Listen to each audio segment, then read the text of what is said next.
Assalamualaikum Sobat Football United ya. Marcus Rashford di luar Manchester United bermain di Barcelona musim ini fantastik ya.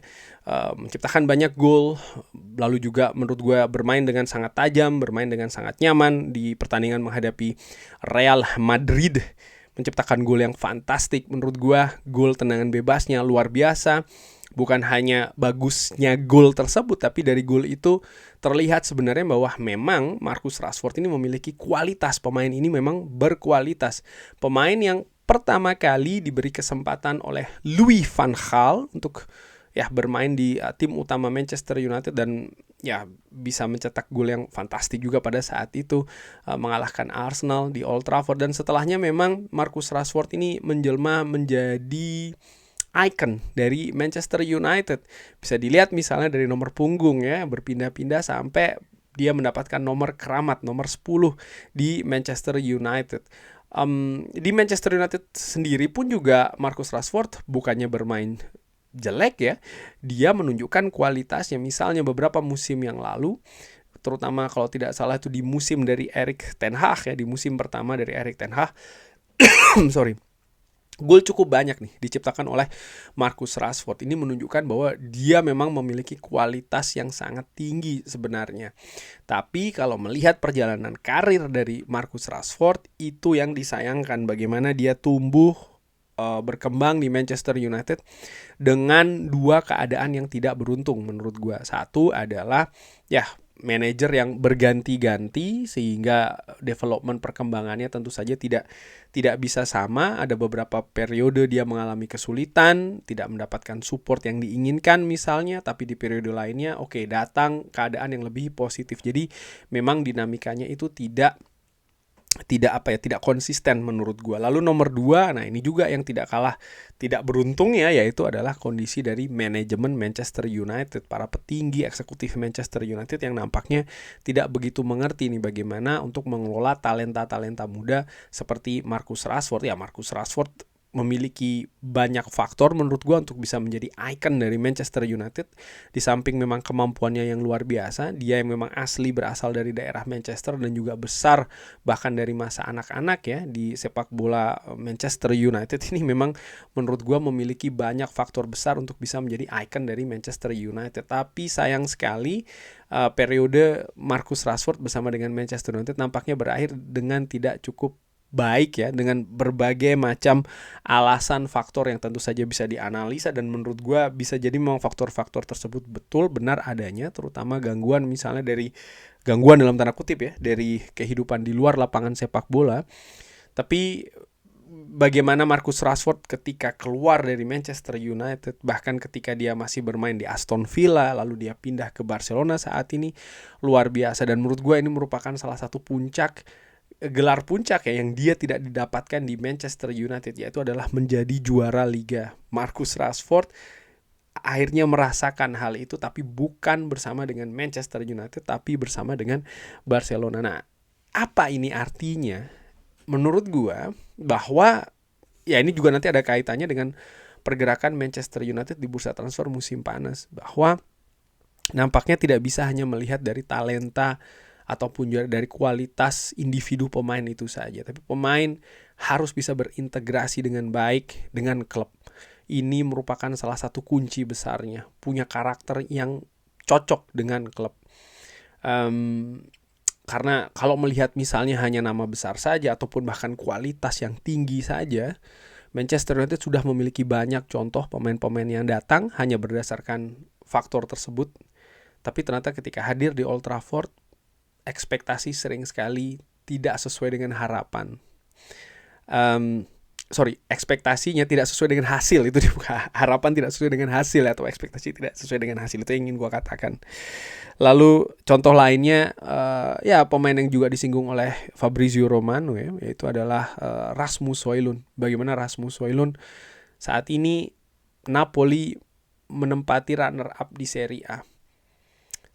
Dia bisa membawa Napoli tetap konsisten berada di papan atas, Rasmus Højlund ini. Dan kalau melihat daftar pencetak gol sementara di Serie A, dia merupakan top skor dari Napoli. Pemain yang juga mengalami masa sulit di Manchester United, tapi ketika keluar bisa berperforma dengan lebih baik. bahkan berkontribusi juga lebih baik. Kita bisa berdebat ataupun berdiskusi tentang misalnya kompetisi bagi Rasmus Højlund memang mungkin cocoknya di Serie A, bukan di kompetisi Liga Inggris. Ya mungkin itu memang salah satu faktornya. Tapi kalau gue lebih melihat bagaimana sama seperti kayak Marcus Rashford, lingkungan bagi Rasmus Højlund di Manchester United tidak ideal. Dia tidak mendapatkan hal yang harusnya dia dapatkan, yaitu berupa support. Menurut gue support dalam arti begini, support yang lebih baik ya. Dia datang ke Manchester United sebagai pemain muda, belum pernah bermain di klub sebesar Manchester United, belum pernah bermain di Premier League. Tapi di tengah dinamika yang sulit di Manchester United, dia harus mengambil beban tekanan sebagai ujung tombak utama dari Manchester United. Dan ini ada banyak sekali faktor tentang karakter, mental, percaya diri yang ada kaitannya dengan hal tersebut. Dan sayangnya Rasmus Højlund nampaknya tidak siap. Gue tidak ingin mengatakan bahwa dia tidak memiliki kepercayaan diri, mental ataupun karakter yang bagus. Gue melihat dia sebuah sosok pemain yang bekerja keras, punya karakter yang positif. Tapi bagaimanapun juga untuk pemain muda seperti Rasmus Højlund tersebut, dia juga butuh support, dia juga butuh dukungan dari banyak pihak, dari rekan-rekannya, dari manajer pelatih, dan tidak kalah pentingnya juga dari manajemen. Tapi kalau kita lihat misalnya bagaimana situasi manajemen Manchester United pada saat itu tidak ideal.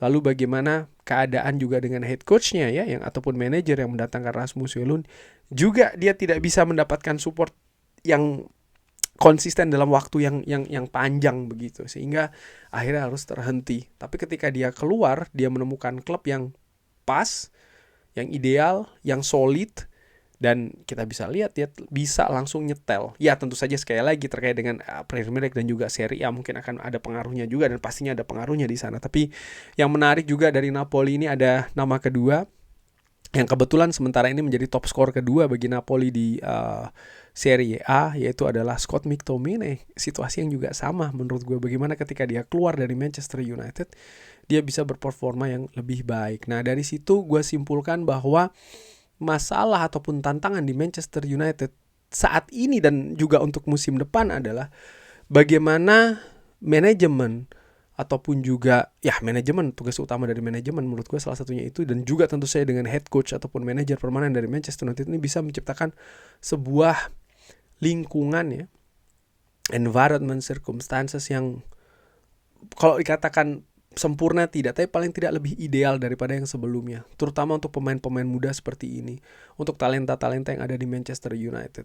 Ada banyak pendapat misalnya di beberapa pertandingan Manchester United agar menurunkan pemain-pemain muda, artinya pemain muda juga diberi kesempatan. Tapi menurut gue di sisi lain juga harus diberikan perimbangan, bahwa support, dukungan, bantuan itu tidak harus selalu dan bukan hanya satu-satunya yaitu dalam bentuk memberikan menit bermain, tidak, tapi bagaimana juga memberikan apa sebenarnya yang mereka butuhkan.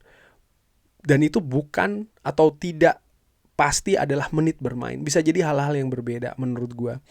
Ada contoh jelas ya dari manajer terbaik bagi Manchester United, Sir Alex Ferguson. Bagaimana dia bisa secara baik menurut gue mengelola talenta-talenta muda. Sehingga kita tahu dalam periode dari Sir Alex Ferguson ini banyak sekali talenta-talenta Manchester United yang bisa berkembang dan berkembang dengan cukup lama, artinya kontribusinya ya, kualitasnya pun juga demikian di Manchester United. Tapi setelahnya memang Manchester United ini mengalami kesulitan menurut gue, karena ada banyak faktor yang tidak diambil menurut gue dari periode sukses bersama dengan Sir Alex Ferguson. Nah, perkembangan terbaru tentu saja Scott McTominay sangat nyaman di Napoli, jadi kemungkinan ke Manchester United menurut gue nggak ada. Rasmus Højlund pun juga demikian, dia nampak lebih nyaman di Napoli, bahkan sudah merasa ya sebagai pemain Napoli. Marcus Rashford pun juga demikian. Di salah satu wawancara setelah pertandingan menghadapi Real Madrid, dia secara jelas ya mengatakan bahwa dia ingin untuk tetap stay di Barcelona. Artinya ya dia melihat bahwa masa depannya tidak lagi berada di Manchester United. Manchester United adalah masa lalu. Dan ya semoga sukses bagi pemain-pemain yang juga pernah berkontribusi untuk Manchester United ini. Kurang lebih seperti itu. Bagaimana menurut Sobat Football United? Seperti biasa silahkan drop di kolom komen. Terima kasih sudah menyaksikan. Jangan lupa like, sholat, dan juga subscribe. Wassalamualaikum warahmatullahi wabarakatuh. Thank you.